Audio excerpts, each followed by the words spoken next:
Yes, sir. Making ourselves some breakfast. Got us another load for Tuesday. Hopefully everybody had a great Monday. I saw a couple of people commented, spill the beans. So I'm gonna spill the beans on this one. Let's get to it.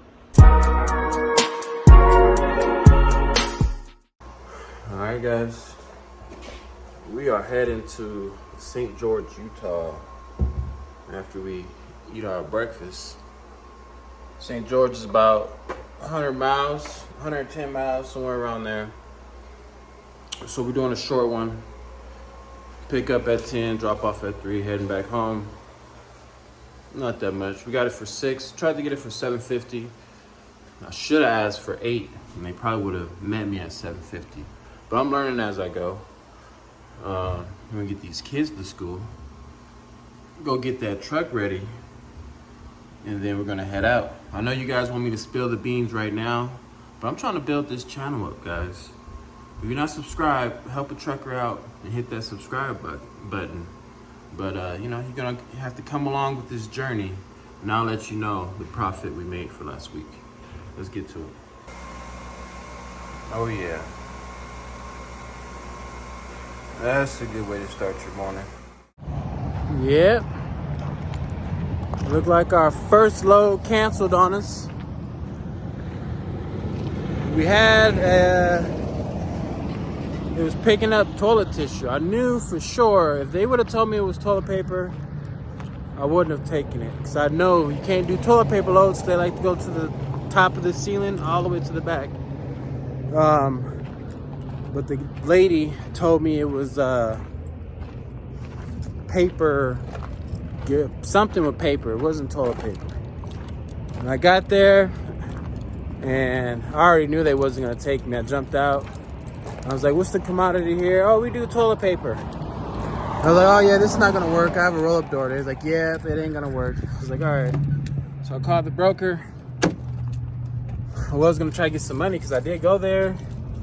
And I asked them what the commodity was, and they didn't tell me it was toilet paper. Well, I didn't want to argue with them. I got another load. It was going up to Phoenix. I got it for $800. It was taking some type of equipment. It was only 5,000 pounds. That's why I was like, okay, I'll do that. 5,000 pounds, I'll do that.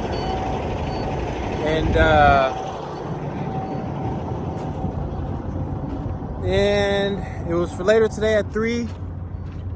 So right before I was about to leave, 12 o'clock, I was gonna go get fuel and stuff. I was gonna go get fuel, and I got a text asking if I wanted to take another load up to Mesquite for $500. So I was thinking, okay, $800 to go up to Phoenix. Then I gotta be back here by the 5th to do that Amazon load that I don't want to cancel. So it's either I will have to get a load picking up tomorrow that's coming right back here, or I'm gonna have to deadhead back.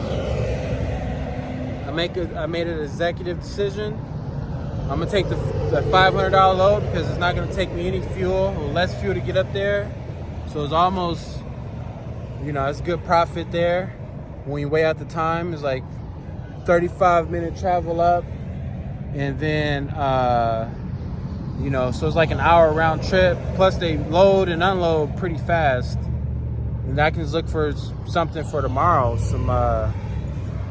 There's actually a water load for tomorrow for $250 going from the water place, Niagara, down to the Luxor. I should have taken it.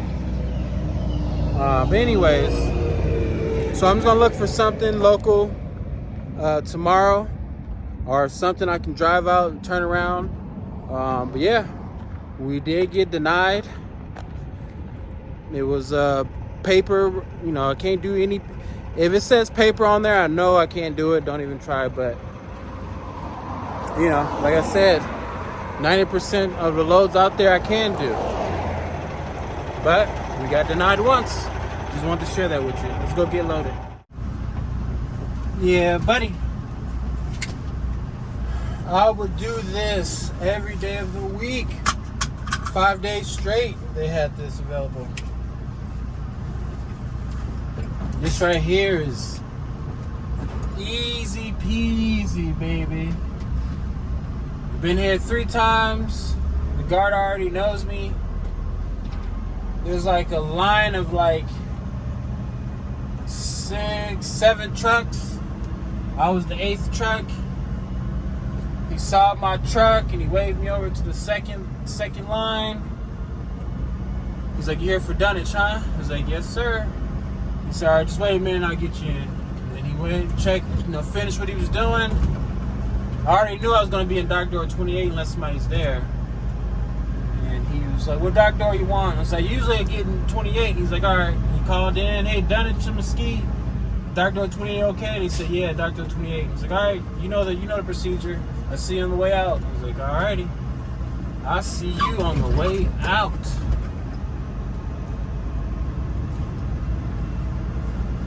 Let's see, dock door 7. That's where my buddy. I was talking to a guy here from Tennessee. He's heading back.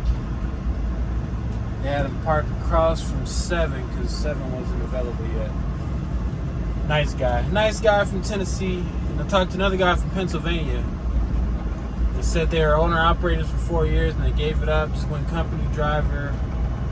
Now they just do the miles.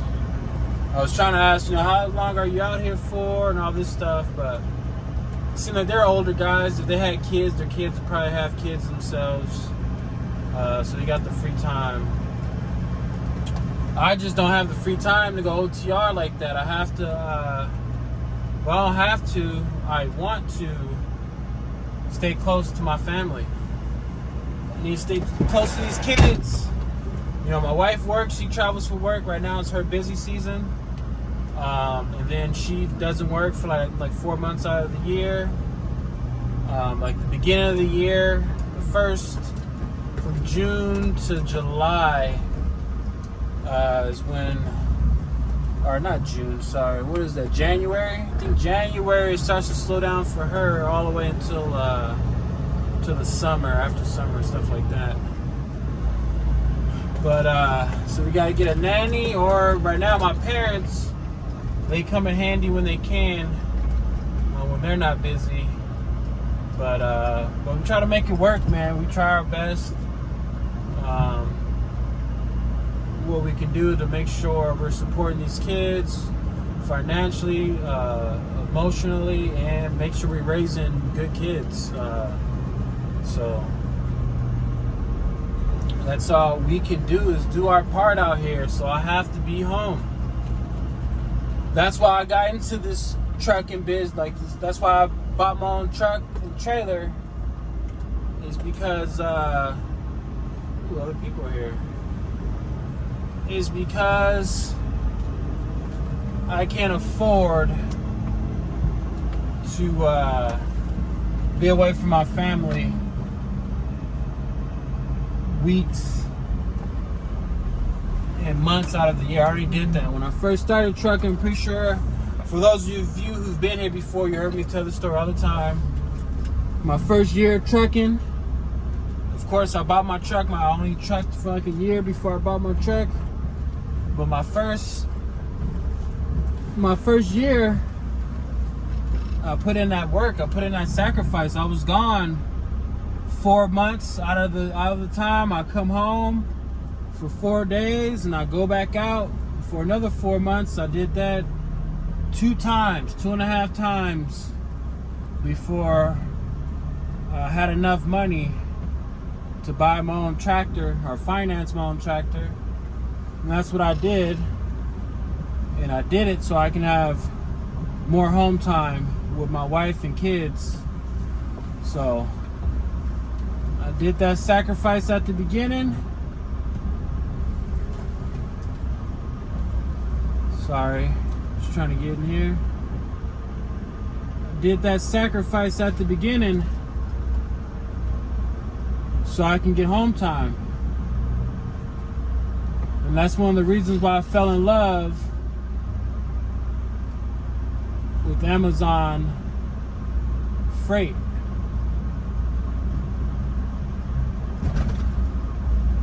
Is because I fell in love with Amazon Freight because I was home every other night and still making some money. Speaking of money, I know you guys are going to see this after my live, so I'm going to thank you guys now. For those who watch my live and watch me spill the beans, I appreciate you guys watching my lives. Thank you for helping a trucker out. I really want to grow this channel. And for those of you who stumble upon this channel and you subscribe, you're helping a trucker out. You know, you're donating your subscription to a trucker. I appreciate it. But we're about to jump on that live now, and I'll see you guys here in a minute. And just like that, we are unloaded. They even closed my doors for me, but I'm still checking. Because sometimes it depends on how close it is to my back door. I like to put straps on it so those things don't fall and damage my roll-up door. So I'm going to still get back there and probably put 2 or 3 straps on there, depending on how close it is. There we go. Give me the green light.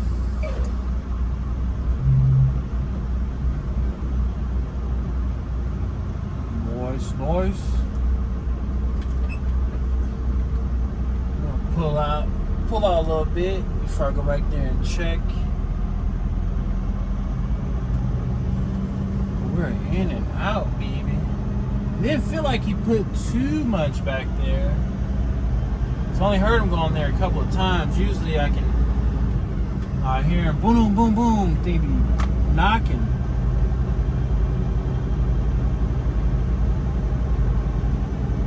I'm gonna pull up here. And we're gonna go back there and check it out.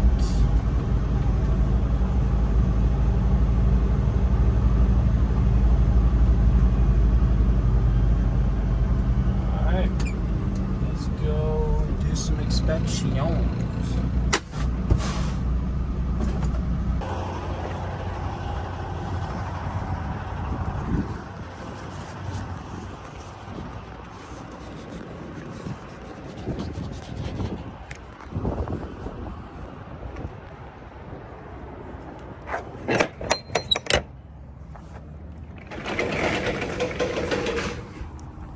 Oh yeah, that's not too bad. I don't think that'll move, but I love my doors. I'm gonna put a strap on there. All right, strapped up. We're hitting the road, baby. Need some water. It's hot out here. Holy moly! Let's get it going. Yeah, get her going. I like putting those straps down there for my comfort. I just don't want nothing to slide towards that door. Just in case. Well,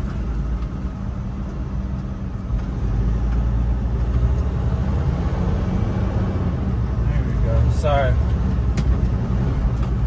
Shifting weird. Why are we shifting weird? Here we go.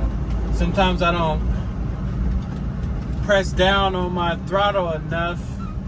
Right when it's about to shift, I take my foot off sometimes. I need to not do that. I just forget. I'm so used to driving my Tesla. When I take my foot off the throttle, it slows down. And even in my big car, or my big cars, even in my wife's car, when I take my foot off the throttle, it coasts. And in these big trucks, when you're heavy, you can't always coast. I think he's letting me out. You can't always just let your foot off and coast, especially when you're taking off at a little of a hill, when it's trying to pick up that speed. So he's supposed to be just 26,000 pounds. I think we're right around there. Look at all this soda and orange juice. All this stuff is just going to waste out here. It's probably old return goods.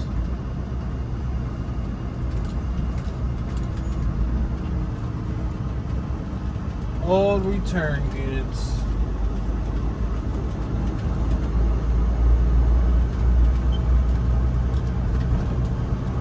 Pepsi.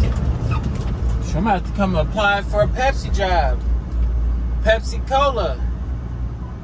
Or something, I don't know.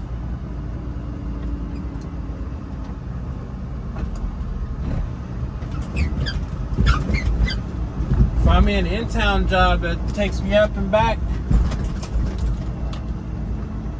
This stuff is easy. Wish this was every day. I would do this every day right here. Come here, pick up, drop off, go home 5 days a week. Sign me up.